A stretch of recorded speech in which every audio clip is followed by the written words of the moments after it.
All right, hello everyone, and welcome to tonight's Illinois Academy of Family Physicians CME webinar. I'm Ginny Flynn, Vice President of Communications for the IAFP, and I'm coming off the bench for the education team this evening to serve as the technical support for tonight's webinar, Buprenorphine for Opioid Use Disorder, a gold standard treatment that any DEA registered provider can prescribe, with our guest presenter, Dr. Erin Newcomb, IAFP board member from Shawnee Health Center in Carbondale. A couple of important things to go through before we get started. Our Illinois Academy of Family Physicians Diversity, Equity, Inclusion Statement is up on the screen, which is a process that informs all of our activities. A couple of quick housekeeping notes. All attendees are in the listen-only mode. If you have a question, you may enter it into the chat feature, and we'll read those questions at the end of the presentation. It is being recorded. All discussion, questions, and answers will be part of that final recording, which will be posted. In order to receive CME credit or a certificate of participation, you must complete the post-test evaluation. There's a SurveyMonkey that will be included in the chat at the end of the webinar and is also included in an email that will come out to you after the conclusion of tonight's webinar. The evaluation will close on February 5th, so make sure you get that done, and certificates will be emailed later that week. This educational activity is supported by a grant through the AAFP National Research Network project funded by the American Academy of Addiction Psychiatry from Substance Abuse and Mental Health Services Administration. Webinar is accredited, and the Illinois Academy of Family Physicians is accredited by the ACCME to provide continuing medical education for physicians. There's a credit designation if you're here on the live webinar. It's AMA PRA Category 1 and AAFP prescribe credit. If you're watching this as an online enduring material, the recording is also accredited for AMA PRA Category 1 credit. The disclosure statement is important, and the Illinois Academy of Family Physicians adheres to the conflict of interest policy of the ACCME and the AMA. What that means is detailed in the sentences following the rest of that paragraph, but it's important for me to note that Dr. Erin Newcomb, Dr. Joseph Carey, the reviewer, and Sarah Ortega from the IAFP staff have no relevant financial relationships to disclose with ineligible companies whose primary business is producing, marketing, selling, reselling, or distributing healthcare products used by or on patients. A couple of quick resources to make you aware of. On the IAFP website, we have an entire section devoted to opioid safety. All of these resources will be posted in the chat and in the follow-up email to you. And also the Opioid Response Network, which is funded by SAMHSA and has brought together addiction specialists from across the country, all for free. And now it's my pleasure to take you to our feature presentation with Dr. Erin Newcomb. Hi, everyone. Thanks for coming this evening. Everybody, can you hear me okay? Yeah, okay, great. And so I'm going to go ahead and try to share screen here. That one. Okay.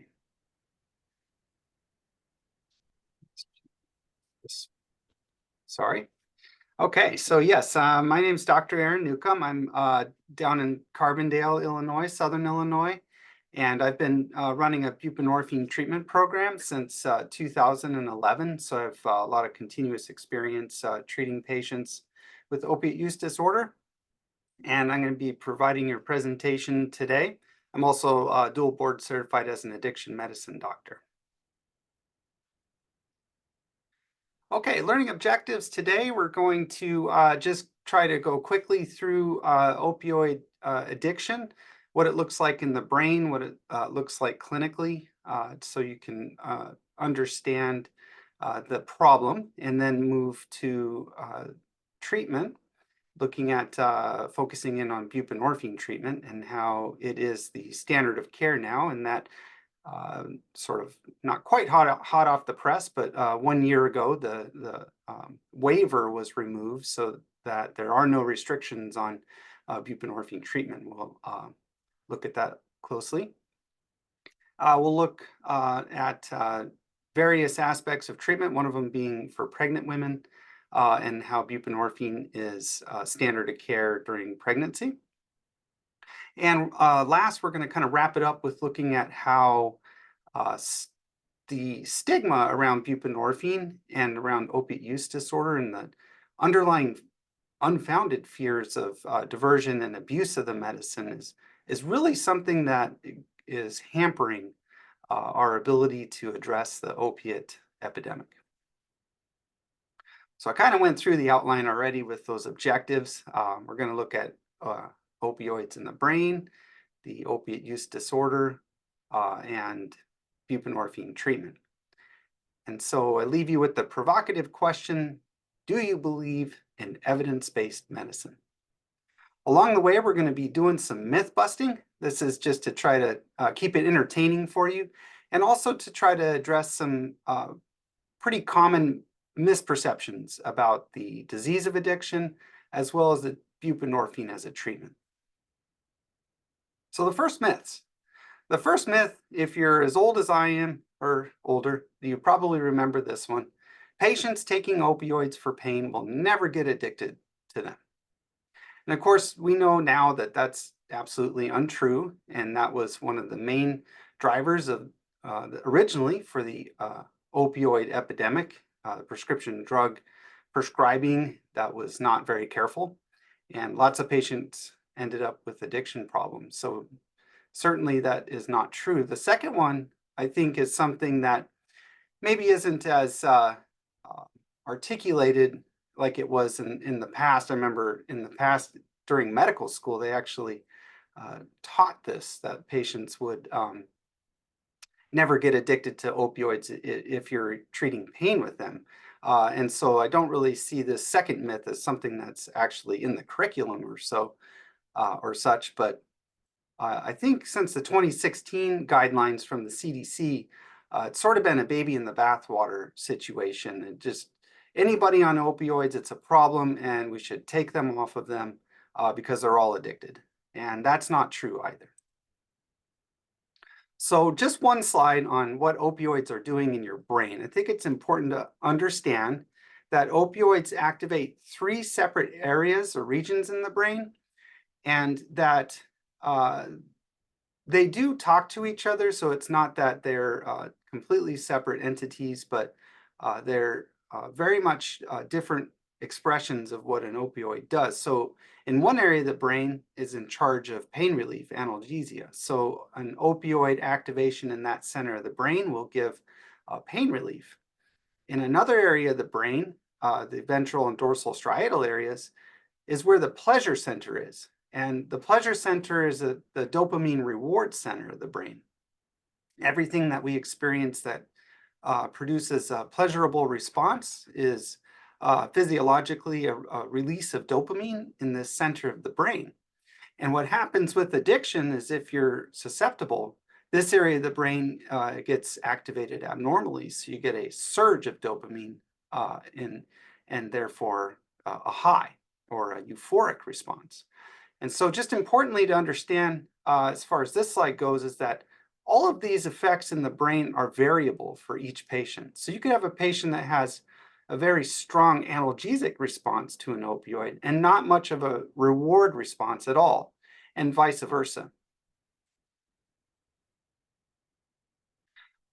Moving on, we'll look at the a couple slides on the problem that we have today. What we're facing is the opioid epidemic, and this is still a public health crisis. We had a public health emergency called COVID, and of course, we're still in it, but it was called over because it's not as bad as it once was. This problem's getting worse. And so our public health emergency, that is the opiate use or opioid overdose epidemic, has not improved. It's actually gotten worse, and the pandemic was one of the issues at hand. So what does it look like? Right now, some of the more recent statistics are that we have about 2.5 million people in the United States that have opiate use disorder, eligible for treatment with buprenorphine. Also, some of the more recent statistics show that the overdose deaths per year have been over 100,000 since 2021. And that's going the wrong direction from even the previous year.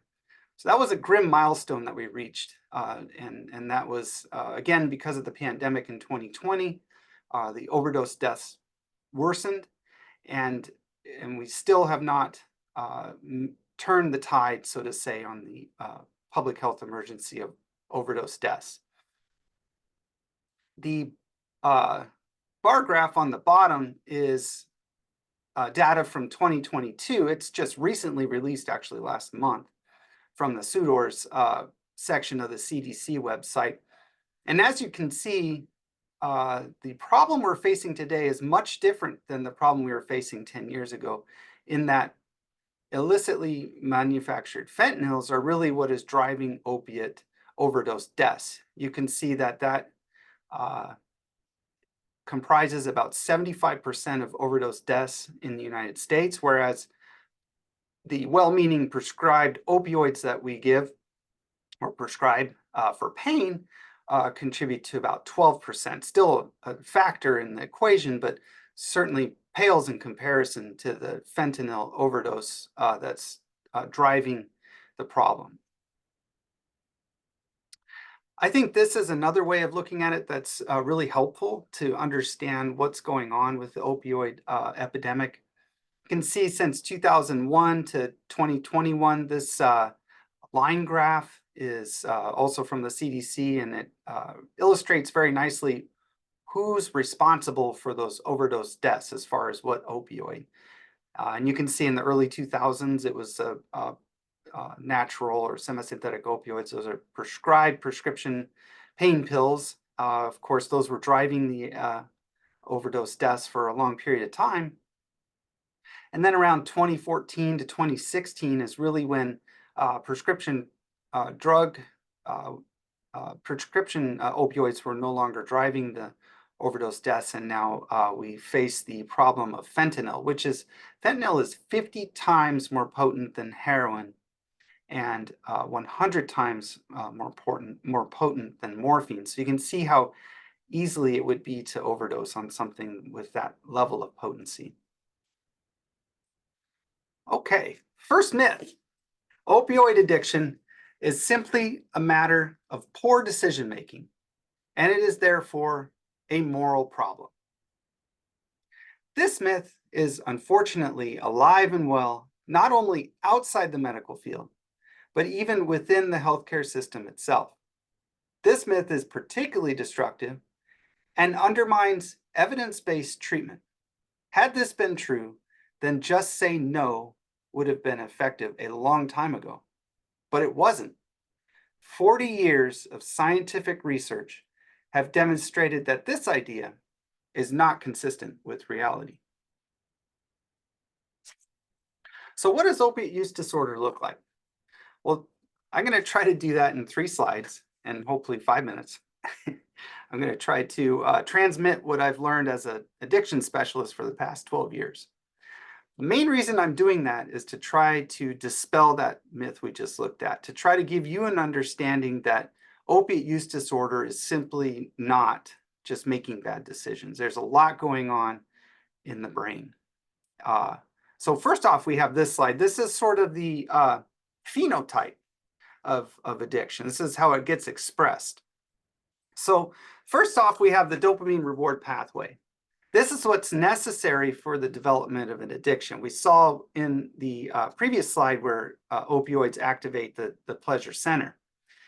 So what happens in opiate addiction problem is that the pleasure system is activated well beyond the normal threshold. The drug, in essence, hijacks the reward center by giving you 5 to 10 times the normal reinforcement.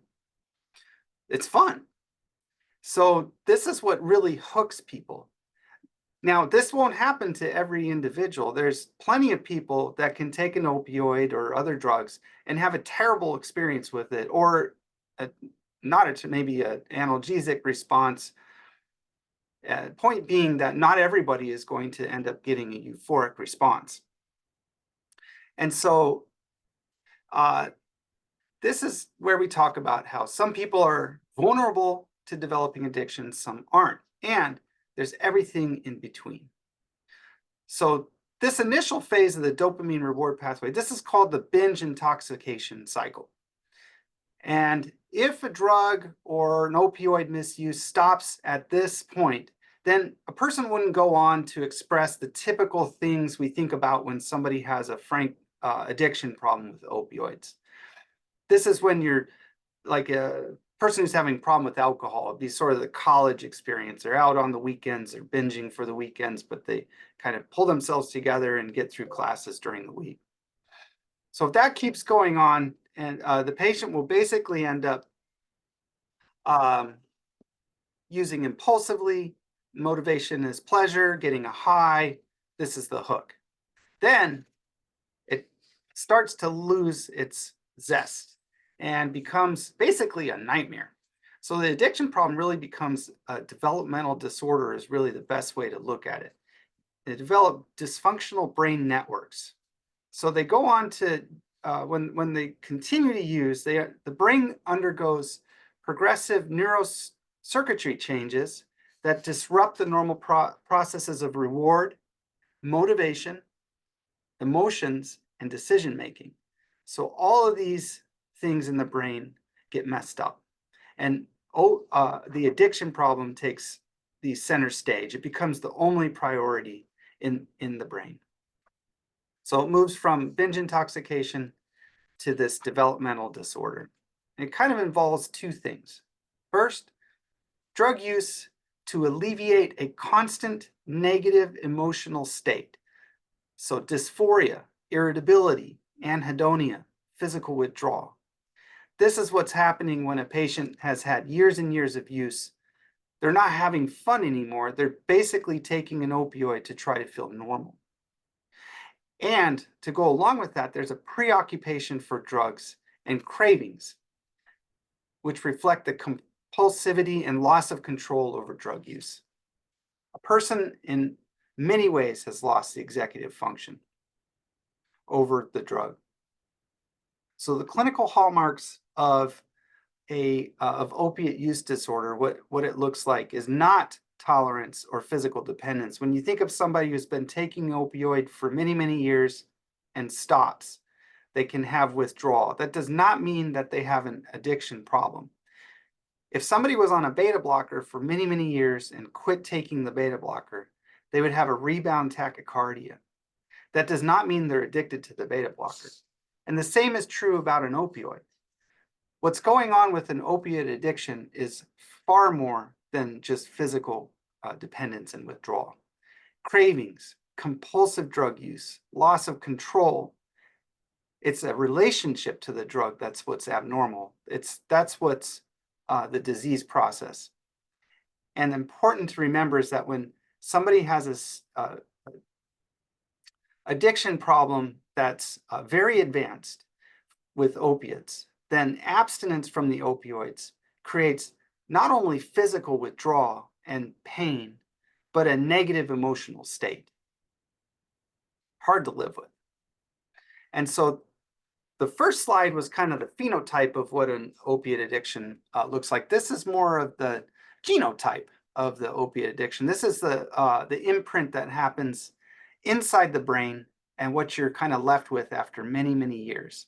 This is one of the things that really fascinated me when I became an addiction doctor and did training, is that when you have somebody who's had an opiate use problem for many, many years, their brains are actually anatomically and chemically changed. And that change that happens is in some ways irreversible and at least somewhat irreversible. In a lot of ways, it's very, very long lasting. And those changes are that, remember, the dopamine center of the brain is in charge of pleasure. And what happens when you've used opioids for a long period of time is it basically wrecks the dopamine center of the brain. You lose dopamine itself, you lose dopamine receptors, the dopamine nerves don't carry the same morphology. And so you basically end up in a low pleasure state or a low dopamine state. Other adaptations that make the problem worse is the HPA axis dysregulation, which is all about your stress response, it becomes sensitized. And so it makes it very difficult to deal with anxiety. And one of the main reasons that stress is a big trigger for relapse. So we're looking at a reward deficit disorder.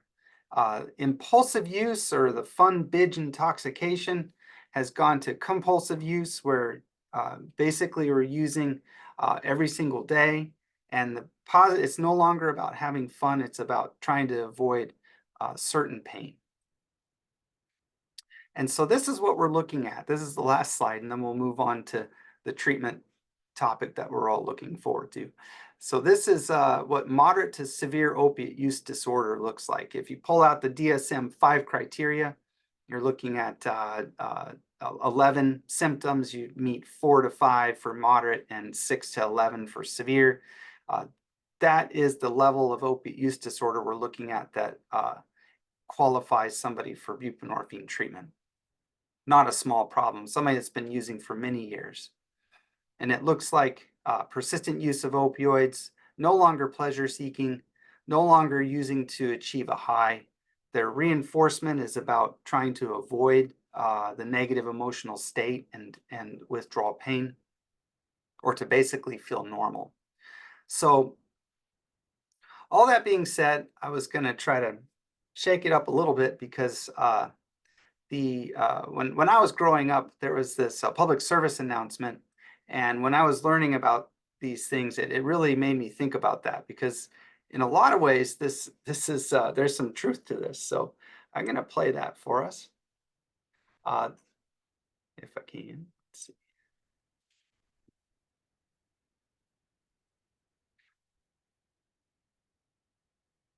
Is there anyone out there who still isn't clear about what doing drugs does? Okay, last time. This is your brain. This is drugs.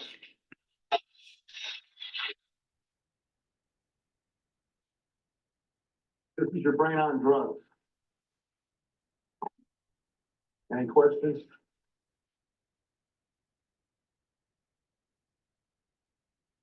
Okay, flashback from the past for some of us.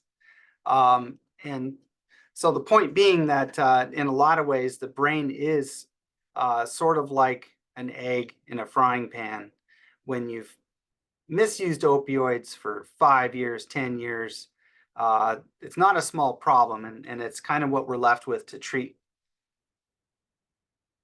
So we move on to the treatment of this problem. And the first myth we're going to try to bust is buprenorphine is an opioid. And patients taking this medication have essentially traded one addiction for another. And so this was definitely a myth that's been out there for a long time. And honestly, I think it's easy to have this sort of understanding when you first look at this without getting into doing the treatment, because it is an opioid, and you think, well, we're trying to get them off of opioids, so why would we continue them on it? Well, if you think back to what we learned about the brain and how the brain is sort of permanently changed in a lot of ways, it can start to make sense about using an opioid that might be, in the case of buprenorphine, safe. And so when we look at this myth, if you are treating patients and you're using buprenorphine and they are having success and turning their life around, it becomes very clear that this is not true. And beyond that, there's an enormous amount of evidence, and we're going to look at that. So again, hearkening back to our provocative question of, do you believe in evidence-based medicine? Because if you do, then you would agree with me that this myth is not true. So what is buprenorphine treatment? So we're looking at medication-assisted recovery, and that's treatment for opiate use disorder. And it comes in kind of two flavors. One is agonist therapy, and that's when you use an opioid that activates the opioid receptor, or plain old-fashioned opioid. to treat somebody who's got an opiate addiction problem. And then the second one is to use an antagonist, like a naltrexone. Now, naltrexone has very limited research evidence on it. It can be used. It's not effective to use in the oral form and can be used in the injectable form, but it must be used in selected circumstances. Most patients, because it does nothing to sort of normalize the brain dysfunction that we are left with after a long period of time with opiate use disorder, it doesn't allow the patient to feel normal like it would if you were taking a regular agonist treatment. And so, but agonist treatment has over 50 years of clinical research evidence behind it. So half a century of clinical trials demonstrating the effectiveness of either buprenorphine or methadone for treatment of opiate use disorder. And we'll get to that in just a second, what that evidence is. But first, I wanted to take a moment to talk about buprenorphine from a pharmacologic standpoint. I think it's important to understand some of the qualities of buprenorphine in order to understand why it's an effective treatment for opiate use disorder. So first off, the fact that buprenorphine has a long duration of action, so that means that its half-life is very long. That makes it a very good drug to use. And the reason for that is because drugs that are higher risk for abuse are drugs that have very short half-lives. So, and you see that's true with benzodiazepines, for instance. Xanax has a very short half-life, so it's a much more likable drug than, say, clonazepam that has a much longer half-life. And so when we talk about opioids, like oxycodone has a very short half-life, 2 to 4 hours, and but buprenorphine's half-life, you can see 24 to 48 hours. So you take the drug and it builds up inside of your system, and it does not go up and down like it would if you were trying to use oxycodone. You have really drastic peaks and troughs. This, you don't get that. You get a straight level of the drug in your system. And so it activates the opioid centers in the brain, and one of those it activates is the reward center. But what it does is it can bring the reward center to a normal physiologic response, like it would function like a normal person's brain who hasn't had an opiate use disorder. So remember, when people have used opioids for a long period of time, their pleasure centers are really disrupted and changed in a lot of ways, and they are running around with a low pleasure system. So if we give them this long-acting opioid, it can sit in the brain and activate it at a certain level to allow them to feel normal. And it's a partial agonist. So you can see, of course, the diagram on the side, and remember that there's the full agonist and antagonist and a partial agonist. The very important part about buprenorphine being a partial agonist is that, practically speaking, it's almost impossible to overdose from buprenorphine, and it is an opioid. And that's because its ceiling is well below the respiratory depression. That's what causes people to die of an overdose when you take too many opioids, is it shuts off your respirations. And buprenorphine's normal profile is well below that, even if you overtake it. So you can see how that in itself is a very significant factor, the safety factor of this drug, the long-acting half-life. And then to throw on top of it is that this drug also has a very high affinity for the opioid receptor, and it disassociates very slowly. So basically, when you put buprenorphine in the brain, it binds tightly to an opioid receptor. And so what does that do for you? Well, if you are on a good reasonable enough dose, it's going to occupy opioid receptors in your brain.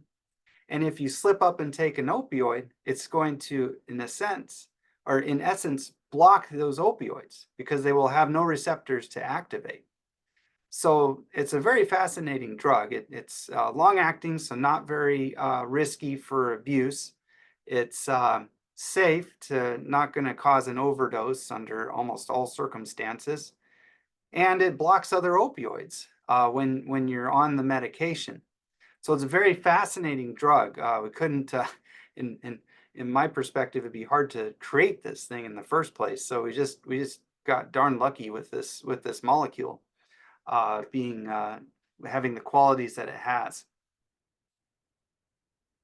So this is the slide I like to get to, because this is where the evidence is. So like I said, I've been treating patients for 12 years, and I've seen a lot of lives turn around. I have a lot of patients that are 5 years, 10 years in the program continuously, and have been taking buprenorphine and not taking any drugs and completely turning their lives around. And for me, there's hardly anything else like it in medicine, to be able to just simply prescribe a medication and follow up with a patient and have that such a huge impact on somebody's life is just it's a wonderful experience. Now, of course, not every patient is like that, but there's a lot that are. And the reason that patients have such an effective response is hinted at by the evidence that we have out there. So the research evidence is strong for buprenorphine. It is the standard. It is one of the standard of care for treatment of opiate use disorder. And so first off, we have reduced use of opioids. Of course, we'd want to keep people from taking opioids if we can, or help them stop taking opioids. That's the sort of the crux of the problem. And so how good is buprenorphine at getting people to stop taking opioids? The studies I'm pointing to here are really fascinating in that patients that are on buprenorphine and stay in treatment and stay on buprenorphine, after a year, if you just do a toxicology test on all those patients, more than 90% of them are going to be opioid free, are not going to have any opioids in their system. And so that's pretty good results, right? I mean, if we had a drug, and I told you that if you could get your patient to keep taking this for over a year, they have a 90% chance that they're not going to be smoking. Then you'd be like going crazy with that. It would be a blockbuster. We'd all be prescribing it to every single smoker that we have in our practice. Well, we have that for opiate use disorder. This is the drug that does that. And so it's effective at getting people to quit taking opioids. What else does it do? It's been shown to reduce the risk of HIV seroconversion. So looking at acquiring HIV, the risks are reduced when people are in buprenorphine treatment. Biggest one is that it reduces mortality. Of course, patients that have opiate use disorder have serious mortality risk. Their risk of early death is 20 times the risk of somebody without opiate use disorder. And that risk can be cut in half when people are on medication. Just to compare, I did a Google search, and Google told me that beta blockers reduce the risk of mortality by 40% after an MI. So if you think about that, like, you would not even think twice about prescribing a beta blocker to somebody who just had an MI, right? And the buprenorphine reduces the mortality risk even more for somebody with opiate use disorder. Reduces criminality, reduces IV drug use, Reduces the severity of NAS, that's neonatal abstinence syndrome.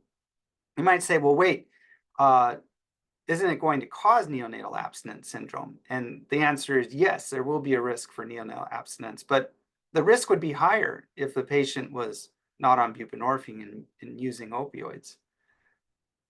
And then retention and treatment is improved. Hepatitis C virus outcomes are improved. Social functioning has been shown to be improved. Quality of life improved, and both maternal and fetal outcomes have, there's studies to show evidence that those are both improved.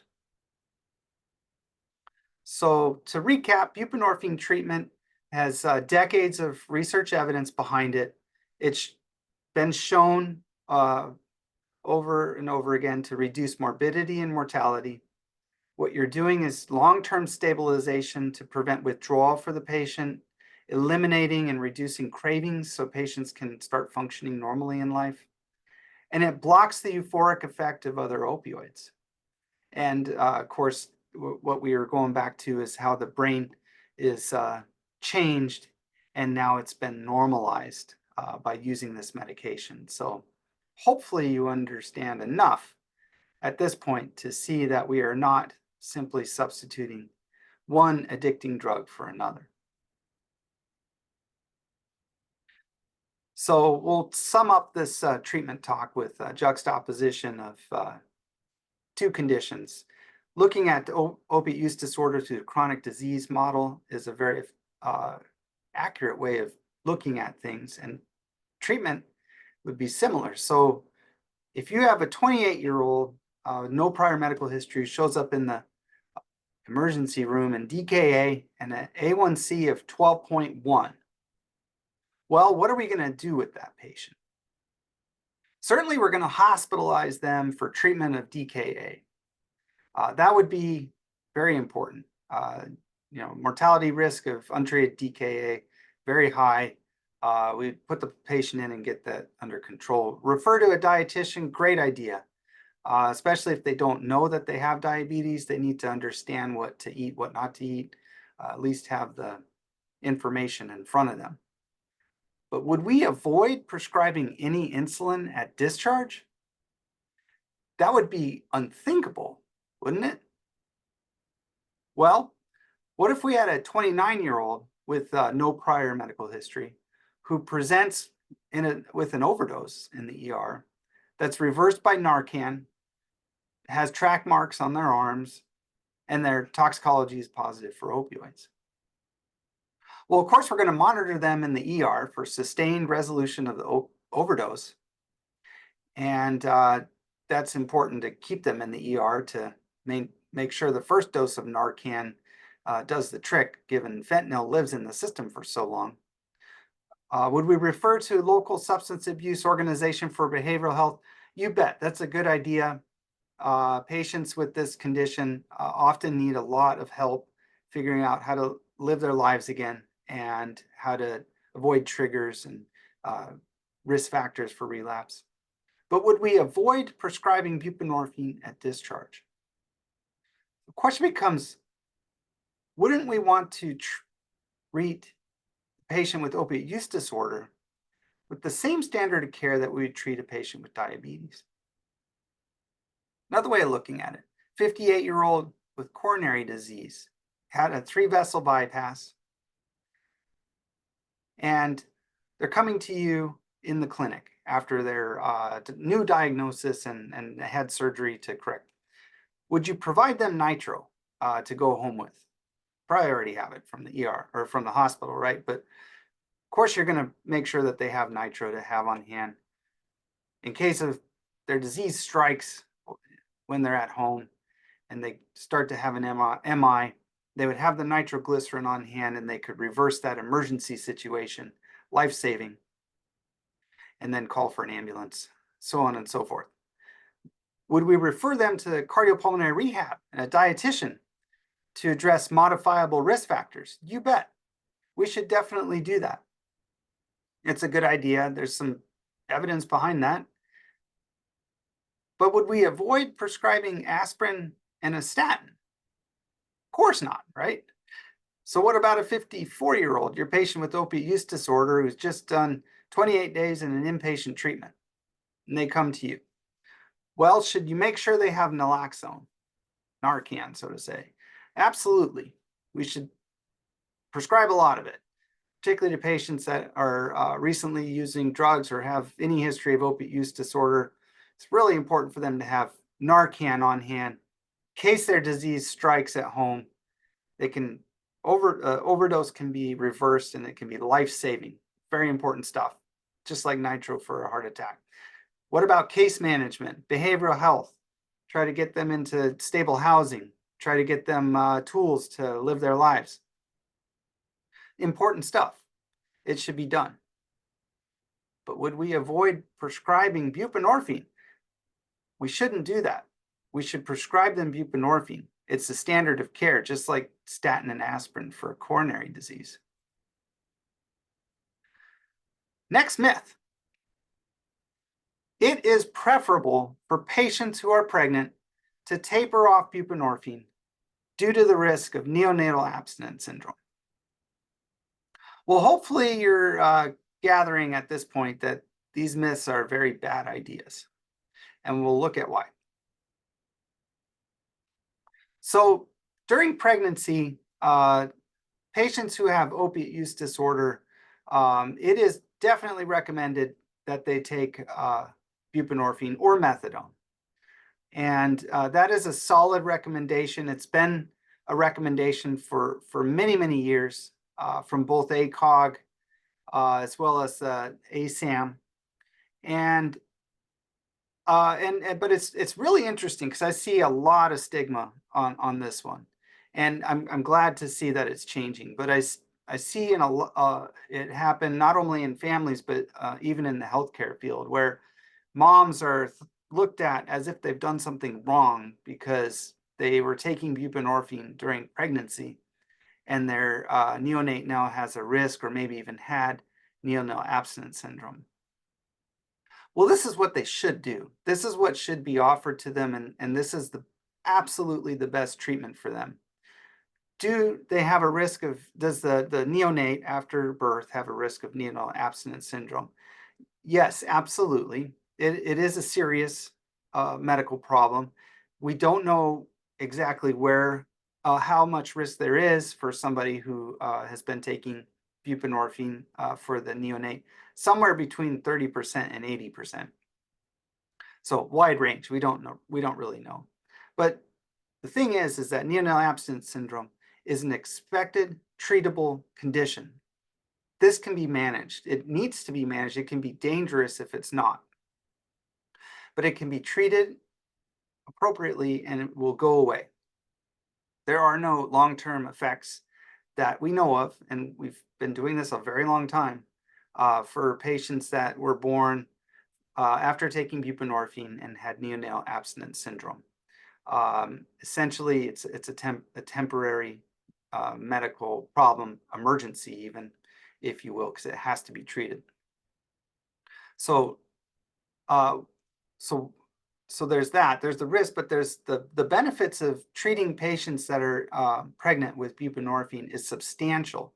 There's reduced risk for preterm delivery, and there's reduced risk for gestational age. And you probably already know that those are serious problems. There's serious morbidities associated with that for the neonate as they go through life if they're born early and born small. And we can greatly reduce the risk for that if we use buprenorphine during pregnancy.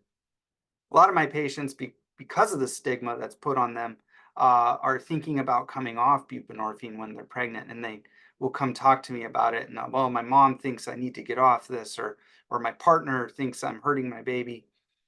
And I just, so a lot of them are smoking. So I use this as an opportunity, because I tell them, look, if you want to do something that's in the best interest of your baby right now, then you should quit smoking, because that is what's the greatest risk right now, is smoking. And it's not you taking buprenorphine. Sometimes most of the time that helps a lot. maybe not the quit smoking thing, but at least it helps with this, the getting over the stigma. So this is the ACOG statement. You can read that later, but just put it in there so you know it's out there. It's recommended against tapering somebody off the off of buprenorphine or methadone during pregnancy. That would be the wrong move. Okay, so the last set of myths are what I like to round this talk off with is why I think people avoid getting involved with buprenorphine treatment.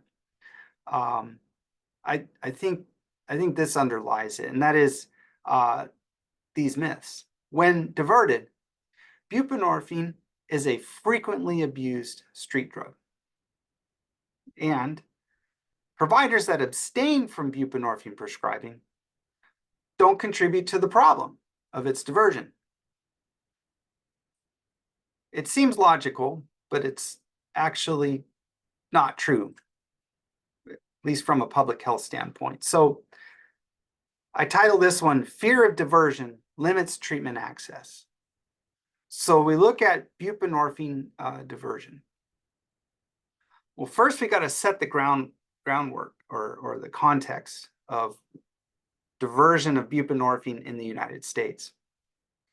We talked about there's approximately 2.5 million people in the United States with opiate use disorder. How many of those patients are receiving buprenorphine treatment? The standard of care, all of those evidence-based clinical results that we looked at, reduced mortality, 22.1%. So a JAMA article that came out on that. 1 in 5 people with this problem get access to treatment like buprenorphine. And more than 1 in 5 people with this problem want to have buprenorphine to treat their problem. And so there's a huge demand for buprenorphine, and it's not being met by appropriate channels of treatment. So it fuels diversion. You can see, we've studied this. There's very few studies that report diverted buprenorphine as a drug of choice. By far and away, illicit buprenorphine is used in the same way that it would be used if it was prescribed to somebody to help them stabilize from an addiction problem to opioids. Doesn't make it right. We don't want people diverting medicine, but this is why it's happening. Another sort of stat to throw out there to kind of help you understand. If somebody goes into looking for treatment and they hit a roadblock, their chances of taking diverted buprenorphine are 7 times more likely. So you can see this is an access issue that is the main public health problem. And the idea of if I prescribe this medicine to somebody who's got opiate use disorder, they're going to just go abuse the medicine. Not true, not consistent with what we find in studies. There's one study that showed that there's fewer than 1% of people that are being treated with buprenorphine that said that they're misusing their medication, trying to use it to get high. Once your brain is sort of like the egg on the frying pan, you don't really get high from taking opioids anymore. So when you take a partial agonist, it's just going to make your brain feel normal. No matter how much you take, it's got a ceiling effect. You don't get high from it if you've been taking opioids for 20 years, misusing them. So abusing buprenorphine is just not something that really happens. Can it happen? Yes. It's just not a very common problem. And there are actually studies that reflect that providers are reluctant to prescribe buprenorphine because they're afraid of abuse and diversion of the medicine. And an outdated study now, because there is no data waiver, but at the time, reflecting again the problem of access and people being involved, is that only about 4% of primary care doctors had their data waiver, the ability to prescribe buprenorphine. 4% of the PCPs. This is the docs were hoping would do this, and still are hoping would do this. So what do you think is the main reason for buprenorphine diversion? I think this helps normalize it too. This is a quote from the literature, 2019, a little outdated, not terribly though, but DEA concluded in 2018 in a publication that lack of adequate treatment is endemic in the United States and is a primary reason for buprenorphine product diversion. So a lot of the fear about buprenorphine diversion or the abuse of buprenorphine is really out of proportion to the reality of the problem. And it's a very likely cause of why people are reluctant to do this treatment. And so, and I put these quotes in too to just kind of show how when you get into doing buprenorphine treatment, this is a different situation than prescribing, say, opioids for chronic pain. These are people that I talk about some of the patients I've had that have had perfect results, and there's plenty of those, and it's wonderful, maybe 30, 40%. And there's 30 or 40% that do a whole lot better on the medication. Maybe they have some problems that are, you know, hard to get past. Bad habits die hard. The idea being that even if there is some diversion, the first thing we do when we hear about this is not just kick the patient out of the program. Obviously, if it's somebody that's just there to get the medicine and sell it, we don't want to get involved with that. But most of the time, it's like, oh, I had my medicine, but my partner also has this problem, and I've been giving her one. Or my mom had medicine; her doctor dried up, not prescribing anymore. I started giving her some. What would it be like if I was just like, oh, well, okay, you've been giving some to your mom. Okay, you're done. I'm not gonna prescribe it to you anymore because you're diverting. Well, what would that patient do? Probably go out and get diverted buprenorphine. So it's not really solving the problem. So instead, we try to engage with that and say, look, I can't have you diverting medicine. I've got to prescribe it to you. You've got to be the one taking it. We got to do something to solve this. I have a partner. My partner does buprenorphine treatment. Can we get your friend, your relative? Can we try to get them into treatment?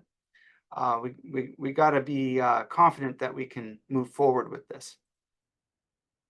And then, of course, if you're thinking about doing buprenorphine, it's not a whole lot different. You use the same sort of standard precautions that, so to say, that you would if you were prescribing an opioid for pain. You check the database, make sure they're not taking orders from other providers.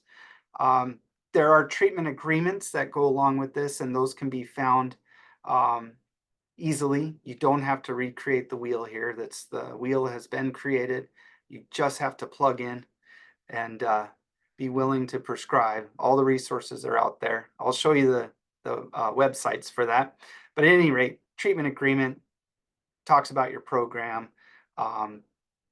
Lost medicine is lost. We're not going to replace it. Expectation to store it safely. And then drug testing. You do a lot more drug testing with buprenorphine treatment, but it's essentially the same thing. You're doing a drug test. You want to prove that the medicine you're prescribing is in the system. That's absolutely necessary. And then after that, if there's drug use, then what we try to do is get them linked to the treatment they need. Drug use that's present when somebody's using buprenorphine is not a reason to stop prescribing buprenorphine. It's a reason to try to get them the treatment they need to have more success. So the data waiver is dead, if you didn't catch that. This was in January last year. There is no longer a data waiver. If you have a DEA registration, you can prescribe buprenorphine to treat opiate use disorder. You do not have to have a special waiver anymore. So you probably already know that, but if you didn't, now you do. And that's good news. So there's no hoops to jump through. Here's the websites that and you'll get these slides. So if you're thinking about doing buprenorphine, like I said, the wheel's been created. These are some excellent websites to access treatment agreements or any sort of support you need. When I got into buprenorphine treatment a long time ago, 2011, I got a mentor through the PCSS. And that was somebody who'd been doing it for 5 or 6 years. And I had email access, cell phone to text, and a question would come up and I'd just fire it off, go see the next patient. And this doctor would get right back to me. And it really helped me. It made me feel very confident about moving forward. And they still have that program going. Very, very effective way to get rolling. Okay, so this is my one patient that I'm going to present today. If you come next week, I'm going to present 4 different patients and sort of look at what is standard of care for treatment, because a lot of times it's opposite of what you might think intuitively. But this is one of my cases that turned out really well. 64-year-old, he's got a number of chronic health conditions. As you can see, when he entered treatment, he had hepatitis C, didn't know about it. He was 31 when he started having problems with opioids. He was one of those that was exposed to opioids after a motor vehicle accident from a provider. Within the first year, they're giving this guy Dilaudid, and he's taking all of it and then some. Runs off into a full opiate use disorder addiction problem for 20 years, involved intravenous drug use. Comes to my actually tries to go into the treatment center up the street, and they say, we don't have a bed. You're going to have to wait. And he's like 2 days, 3 days into withdrawal. And he's like, I've got to change. I've got to have help. Like, well, we know Dr. Newcomb down the street. You should probably go see him. And so he comes literally to the front desk. And at the time, we had these caps on how many people we could treat. And my cap had just raised. So I had openings. It was just kind of a right place at the right time. So I took this guy in and started him on buprenorphine that day. And I see this guy still today. And he's had no drug use for 12 years. He takes buprenorphine, and he's had perfect remission of his illness for 12 years. He's quit smoking. We identified Hep C. We treated it. It's gone. He stayed sober even when his wife died, and he has a full life with his grandkids. So again, this is not an exception. This is not a single patient that was an outlier. There's a lot of patients that have this response, and it's a very rewarding treatment to get involved in. So here are all my references. So you know I didn't make it up. And I'd be open for questions. So much, Dr. Newcomb. I have the chat open if anyone would like to add some questions themselves, although you covered quite a bit in that presentation. But let's see, we will keep it. I have one in the question. Why is the patient still on the prescription? I assume meaning the most recent patient you discussed. Yes, that's a good question. In fact, so what we do know with buprenorphine treatment is that the longer a patient is on medication, the better the outcome. And so the standard of care for buprenorphine treatment is to keep the patient on the medicine as long as they want to be on the medicine and they're benefiting from the medicine. In this case, the patient had 20 years of opiate use disorder. He has chronic pain problems, and the buprenorphine does have a positive effect on that for him. He doesn't want to be off the medication. And so indefinite treatment is actually a standard of care. Now, if he was 19 and he had 2 years of opiate use disorder, I don't think it would be the best strategy to put him on buprenorphine, keep him on for 12 years. But this guy was going to die. He tells me he knows at least 10 or 12 people that were his very good friends that are now dead. and he's absolutely convinced he would have been one of them if he's not on this. So it's a nice thing because you don't have to worry about trying to get somebody off the medication. It's not a struggle. If people want to stay on it, it's perfectly acceptable. In fact, it's a standard. So it's a good question for sure. I'm going to keep the Q&A box open while I go through the closing remarks, and we'll hang out here for another minute or two. Just a reminder, you will receive a CME credit certificate or certificate of participation if you complete the post-evaluation, which is in the chat, and so are the slides. So you can link back to the slides and save all the great information. Complete the survey monkey by February 5th. And there'll also be an email coming to you later this evening with that link as well. The link to the recording will be provided at a later date after that processes. And like I mentioned, you can help the Academy by providing a Google review. I've got a link in the chat. It will also be in the post of that email. Believe it or not, putting a positive or any reviews in Google helps others find us and find access to our quality CME products, and to help other organizations find us in the future. So I will keep that up for a minute. I'm going to read off 2 more questions that were put in the question and answers box. Dr. Benson, thanks you for that presentation. When if you do decide that methadone is a better option for this person? Okay, methadone currently must be monitored within what's called an opioid treatment program. There's a lot of oversight, and the patient has to go to the clinic every day to take methadone for, I think, 6 out of 7 days the first 3 months, and then 5 out of 7 the next 3 months. Neither if you're doing perfect in your recovery process. So at any rate, it's very difficult to do methadone. A lot of times it's out here, Medicaid doesn't pay for methadone treatment, so it's often cash. It's just very difficult to access methadone treatment here. It is a better treatment if somebody's tolerance is very high, which is unfortunately often the case with fentanyl. If somebody's exposed heavily to fentanyl, methadone might be a better option. But it's just there's just a whole lot of regulation on it to be able to do that. That actually leads very well into Dr. McGee's question about the cost of treatment, and is it covered by many insurances? Yes, actually, this is a great thing about buprenorphine. In the state of Illinois, it is illegal to not cover buprenorphine for an insurance carrier or Medicare or Medicaid to not offer at least one form or another of buprenorphine. So it will absolutely be covered. It's called the parity laws and mental health and substance use parity laws.